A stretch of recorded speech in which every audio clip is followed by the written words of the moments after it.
If y'all watch Willie D's channel, many of you have already heard this story right here. So in this picture, you see two men. On the left, you see Demarcus Donnell Parker, and on the right, you see Oliver Johnson. And back in April of 2018, Oliver Johnson was off duty. As you can see, he was a cop when a stray bullet struck and killed him, meaning he wasn't an intended target, like, for an attack or anything like that. And the bullet came from Demarcus's gun. And of course, he was in jail for the last couple of years and then just recently got sentenced this past week. But a lot of people are saying, like, wow, like they actually handed him down this type of a sentence.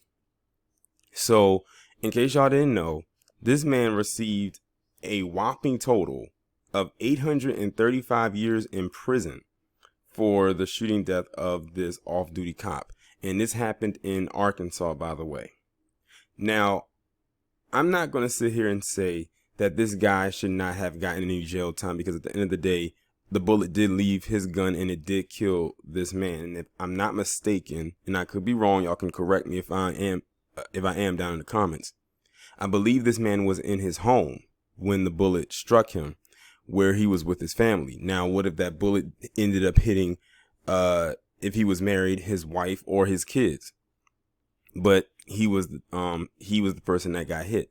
Now, mind you, this cop was off duty at the same time. So it wasn't a shooting that happened on the clock or on the job. At that point, he was just a regular citizen.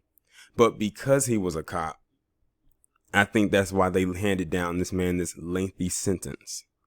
And then, on top of that, look at the complexion of the shooter.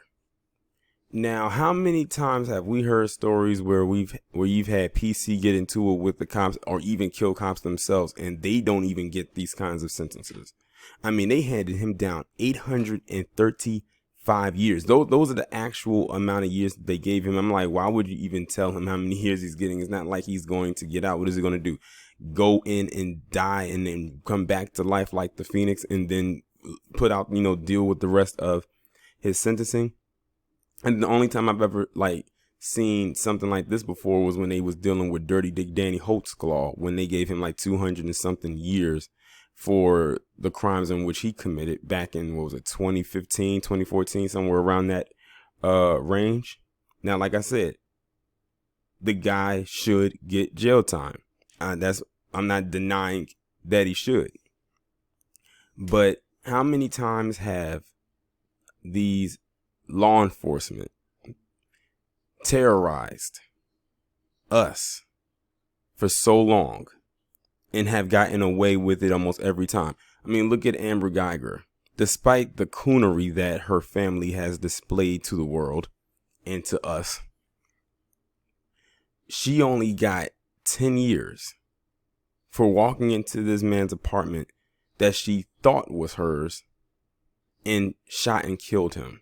And they were trying to make a case to make it seem like she was in the right. Like, they actually tried to make a case for that. And the list goes on and on. Like, that's just one example that I'm giving, one of several that I can give of either these cops getting light sentences or no sentences at all. But this guy got 830. He got two life sentences, plus 835 years for shooting an off-duty police officer in Northeast Arkansas. So I'm guessing the two life sentences wasn't enough. They had to make sure that this guy heard he was going to get 835 years. But y'all let me know, because I just don't think they should have announced that he was getting 835 years. I mean, you're hearing you're getting two life sentences. I mean, you're telling him 835 years. And like I said, remember, he wasn't intending to go after this guy. He wasn't a target. It was from a stray bullet, which means it could have landed anywhere and hit anyone, but it just happened to land and hit him.